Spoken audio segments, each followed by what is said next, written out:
Why don't we get to our number one teams here, EJ? And this was tough competition because beating out the Colts and beating out Philly and beating out Arizona, beating out Dallas, it's no small feat. And I want to admit up front, this could completely blow up in my face because this is the all risk it, no biscuit team over in Pittsburgh. Omar Khan, again, you got to survive the AFC by going after super weapons. So he's like, look, bring me every guy with medical concerns and an astronomical ceiling, and I'll take them.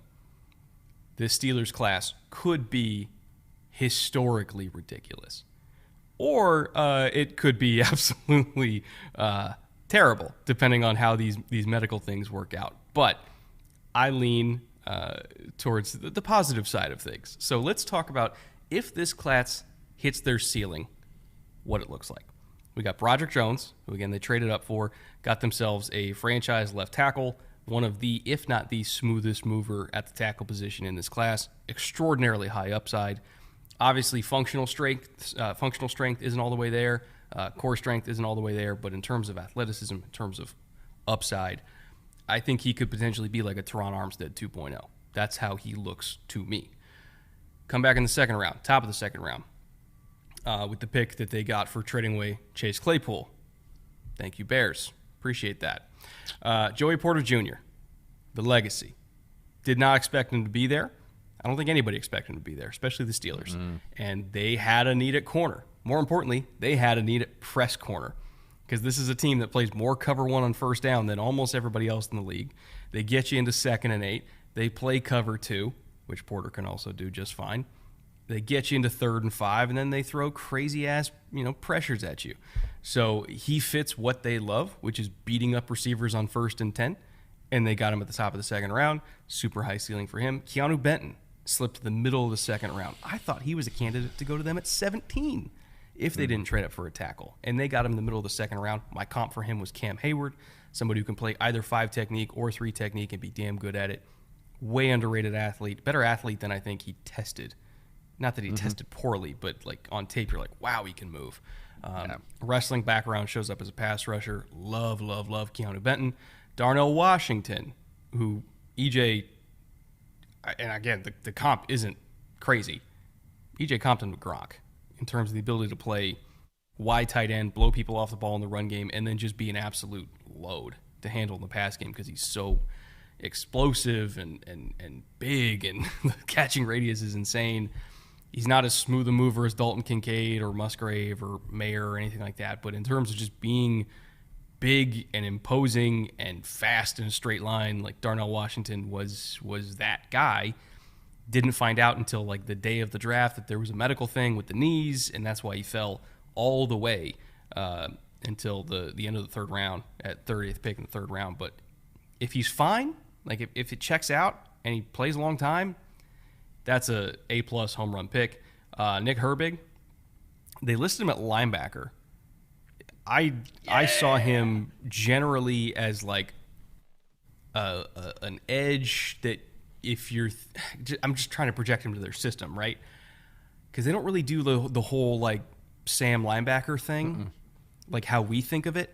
So it's like, is he an edge? Is he playing behind TJ? Like, I'm okay with that. I'm totally okay with that. He's a lot smaller than TJ, but he can do it. He's a really good pass rusher. But we were thinking, okay, is he like a hybrid off-ball type guy? I think he's going to be like a backup edge for them, but he's so prolific as a pass rusher, and he's so hard to block because he's small. He's just low to the ground. It's very like Dennis Gardeck energy, right, with Arizona. I think it can work. Again, in the late 4th, I'm totally fine with that. And then my guy, 7th round. Again, came through for you. Upside team here. Corey Trice Jr. I had him as my 5th corner in this class, just behind Joey Porter. And there were other teams in the league that loved him. So I wasn't that crazy. I may be a little crazy, not that crazy. The reason why he fell, and Jim Nagy from the Senior Bowl clarified this on Twitter, medicals were a mess. Like a mess. Like the Senior Bowl apparently didn't even invite him because of medicals. Fair or not, disagree or agree with the methodology, fine. But the Steelers were like, hey, we're willing to gamble on it. It's the 7th round. Maybe his medicals are a mess. Maybe we only get 2 or 3 years out of him. But for a potentially starting corner that you're getting in the 7th round, I totally cool with that. I love that. I still wish he went to Senior Bowl. I wish he got invited to some All-Star game or Shrine. Like I don't know if Shrine invited him. I have no idea. I wish he went though to one of those. I wish he got invited to one of those because I think that maybe it would have helped him go higher than this and get paid more because he's a much better player on tape than a 7th round pick. Love that guy. And then Spencer Anderson, the guard from Maryland. Again, there had to have been a medical thing there, right? Like, did you think Spencer Anderson was going to the 7th round? I never even imagined that. No, I absolutely thought that he was a better player than that on tape. And I think that's kind of the theme for this class is if you just look at it on its face, this is a home run.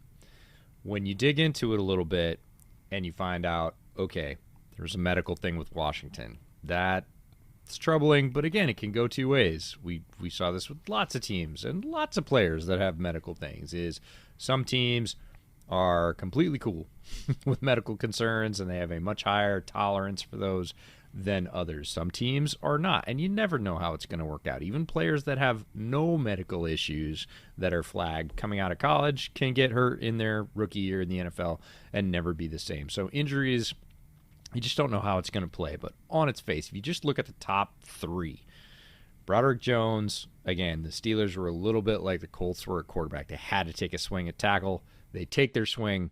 Here it comes. Joey Porter, very few, if any, people thought he was going to be available where he was. They take him with the pick they got for trading Chase Claypool away. And then Keanu Benton, one of my favorite players in this draft, also an excellent fit for their system. Pittsburgh does this. Omar Khan is continuing this tradition of picking players that work really well in their system. You just start with that and go, okay, as a top three, that's an amazing class. Then you get Washington. Again, tolerance for injury matches up with, oh my God, what can we do with this guy as a player? And they come back and get Herbig. And I want to talk about Herbig because when they flashed him up and they had linebacker listed, again, it's a little bit of a thing, but I cheered when that happened because Herbig was a guy that I had trouble figuring out in this draft process until I went, he's a linebacker. He's not an edge. Everybody had him listed as a linebacker. And when I got to the point where I said, no, he's a linebacker. He has really good rush skills, but I think he can do a lot more than that. Went back and picked apart all his coverage snaps and said he can do that too. He wasn't asked to at Wisconsin, but he's really pretty good there.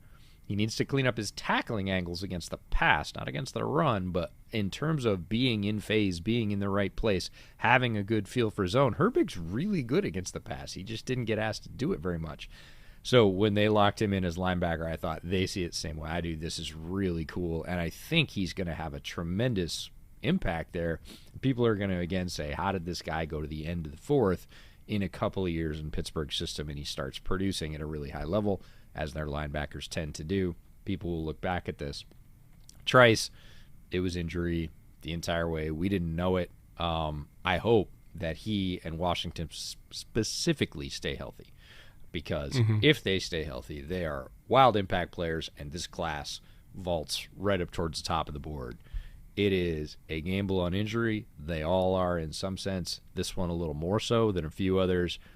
If they pan out, if half of them pan out, this is a talented draft class. It's all about tolerance for injury and how that translates. But in terms of the players and their grades and the fit, Omar Khan, great job. Yeah, and we might not even know for 3 years, right, how this works. Well, maybe we will know immediately if they all pop off of their potential, but like this is going to be one of those classes that's hard to judge, and it might come down almost entirely to, floor or ceiling. It's boom or bust. I'm erring on the side of boom, keeping things positive, keeping things light, but I also understand why there are some Steelers fans that are like, I don't know. I don't know, man. It's risky.